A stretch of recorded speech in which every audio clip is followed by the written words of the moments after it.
Japan, a land of sacred mountains, cherry blossoms, and spiritual traditions, has a rich tapestry of myths and legends that have been passed down for centuries. Rooted in Shinto, Buddhist, and folkloric traditions. These stories are full of gods, kami, monsters, yokai, noble warriors, and tragic lovers. In this article, we explore 10 unforgettable legends from Japan, tales that continue to influence its art, literature, festivals, and everyday culture. One story, the creation of Japan, Izanagi and Izanami. According to the Ekojiki, Japan's oldest chronicle, the world began with the divine couple, Izanagi, he who invites, and Izanami, she who invites. Standing on the floating bridge of heaven, they used a jeweled spear to stir the sea, creating the Japanese islands. Their union brought forth gods and goddesses, but tragedy struck when Izanami died, giving birth to the fire god. Izanagi, heartbroken, traveled to the underworld to retrieve her, but fled in horror upon seeing her decomposing body. When he returned, he performed a cleansing ritual. From this, the sun goddess, Amaterasu, the moon god, Tsukuyomi, and the storm god, Susanoo, were born. This myth is the foundation of Shinto belief, with Amaterasu considered the divine ancestor of the Japanese imperial family. Story, Amaterasu and the Cave of Darkness. One of Japan's most famous myths tells how Amaterasu, goddess of the sun, hid herself in a cave after her brother Susanoo wreaked havoc in heaven. Without the sun, the world fell into darkness. The gods gathered and tried to lure her out. They placed a mirror outside the cave and had the goddess Ami no Uzume dance wildly, making the other gods laugh. Curious, Amaterasu peeked out and saw her reflection in the mirror. As she stepped out, light returned to the world, and the cave was sealed behind her. This story explains the importance of the sun in Japanese life, and is the origin of Japan's sacred mirror, one of the imperial regalia. Story, the tale of Urashima Taro. Urashima Taro was a kind fisherman who saved a turtle from being harmed by children. In return, the turtle brought him to the Saya Dragon Palace, Ryugu-jo, beneath the sea, where he met the beautiful princess, Otohime. He stayed in the palace for what seemed like a few days, but when he returned home, centuries had passed. Everyone he knew was gone. Otohime had given him a box called a tamatebako, telling him never to open it, but out of grief and confusion, he did. A white mist emerged, and he instantly aged hundreds of years and died. Urashima's tale is a meditation on impermanence, time, and the tragic cost of disobedience. Story, Momotaro, the Peach Boy. In one of Japan's most beloved folk tales, a childless elderly couple finds a giant peach floating down the river. When they open it, out comes a baby boy. Momotaro, Peach Boy. He grows up strong and brave and sets off to defeat the Oni, ogres, who terrorize the land.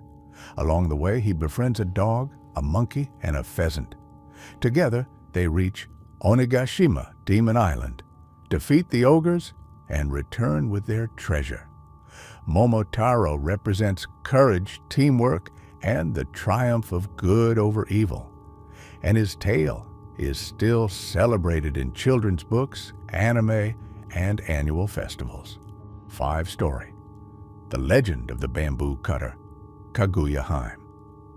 This poetic and mysterious story, known as the Tale of the Bamboo Cutter, is considered the oldest Japanese narrative. An old bamboo cutter finds a glowing bamboo stalk, inside which is a tiny girl. He and his wife raise her, and she grows into a stunningly beautiful woman. Kaguya Haim. Many nobles come to marry her, but she gives them impossible tasks, which they all fail. Eventually, she reveals she is from the Pamun Kingdom and returns to the moon in a celestial procession. Her story is one of the longing, impermanence, and the divide between mortal and divine realms, and continues to influence Japanese art and cinema. Sixth story, Taira no Masakado, the headless spirit of Tokyo. Taira no Masakado was a samurai rebel in the 10th century who sought to create an independent kingdom in eastern Japan. After being killed in battle, his head was sent to Kyoto, but legend says it returned on its own, flying back to Tokyo, then Edo. The site where his head landed is now a sacred shrine, and his spirit is said to still haunt the area. When attempts were made to move or destroy the shrine, especially by government offices or businesses, misfortunes followed. Masakado's story is one of the power, vengeance, and the persistence of the spirit. He is both feared and respected in Tokyo to this day. Seventh story, Yuki Onna, the Snow Woman. Yuki Onna is a ghostly figure from snowy mountain regions, described as a tall, beautiful woman with long black hair and pale skin. She wears a white kimono and appears during snowstorms. She can be benevolent or deadly, sometimes sparing travelers, sometimes freezing them with her icy breath. In one famous version, she spares a young man and later marries him, warning him never to speak of her true form. When he does, she disappears forever. Yuki Onna reflects the beauty and danger of nature, and the thin line between love and terror in Japanese ghost tales. Eighth story, the Tengu, guardians and tricksters. Tengu are mythical creatures found in Japanese mountains and forests. Originally seen as disruptive demons, they evolved over time into protectors of sacred spaces, especially Buddhist temples and forests. They are often depicted with red faces, long noses, and bird-like wings, wearing the robes of mountain ascetics, Yamabushi. Tengu are tricksters who challenge arrogant monks or warriors, teaching them humility, but they can also be fierce protectors or even mentors. Their legend blends Shinto and Buddhist themes, representing wild wisdom and spiritual strength. Ninth story, the 47 Ronin, the ultimate tale of loyalty. In the early 1700s, a group of 47 Ronin, masterless samurai, became famous for avenging the unjust death of their lord, Asano Naganori. After patiently waiting and planning for over a year, they killed the official responsible, Kira Yoshinaka, then turned themselves in. Though praised by the public for their loyalty, they were ordered to commit seppuku, ritual suicide, which they did with honor. Their story has become a national legend of Bushido, the way of the warrior, honor, loyalty, sacrifice, and discipline, and is retold endlessly in literature, theater, and film. 10th story, Tanabata, the Star-Crossed Lovers. Tanabata, the Star Festival, is based on the ancient legend of Orihime, the weaving princess, and Hikoboshi, the cowherd, who are represented by the stars Vega and Altair. The two lovers were separated by the Milky Way, allowed to meet only once a year on the 7th day of the 7th month. If the skies are clear, people write wishes on colorful paper and hang them on bamboo during Tanabata, praying for dreams to come true. This romantic legend is a beautiful metaphor for love, longing, and the rhythms of the cosmos. Chato.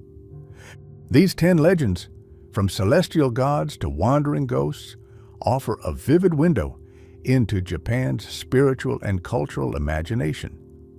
They reflect values like honor, humility, impermanence, respect for nature, and devotion.